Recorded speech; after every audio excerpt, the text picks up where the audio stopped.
আমার আম্মারা এভাবে নবীকে ভালোবাসতে শিখুন, এভাবে হক্কানি আলেম ওলিয়া আউলিয়াদের সাথে মহব্বত রাখুন, কোরআন সুন্নাহ কিয়াসের সাথে মহব্বত রাখুন, নিজ স্বামীকে মহব্বত করুন।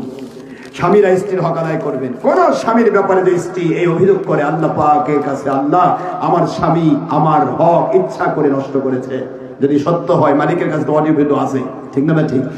সঙ্গে সঙ্গে ওই একটি কারণে স্বামী বলেও হয় সে জাহান্নামে যাবে, একটা কারণে। অভিযোগ মায়ের কত কঠিন দেখছেন। আবার মার ব্যাপারে কোনো স্বামী যদি বলে আল্লাহ আমার স্ত্রী আমার কথা শোনে না, আমার হক আদায় করে নাই, যদি সত্যি হয় সেটা তো আল্লাহর কাছে আছে, ঠিক না? ঠিক। এই একটা কারণে মা আমার জাহান্নামে যাবে, নাউজুবিল্লাহ বলবেন না? এই জন্য আমরা সবচেয়ে বড় কথা হলো স্বামীরা স্ত্রীকে, স্ত্রীরা স্বামীকে মাফ করে দেওয়া। কথা বলছে না কেন? সকলের অপরাধ আছে না নাই? স্বামীর অপরাধ আছে স্ত্রীর প্রতি, স্ত্রীর অপরাধ আছে স্বামীর প্রতি। কাজে কেউ কারোর কাছে আল্লাহর কাছে ধরা না খাইয়া নিজেরা নিজেরা মাফ করে দেন। কি বুদ্ধি বেশি ভালো না? ইনশাআল্লাহ কিয়ামতের দিন আপনি নাজাত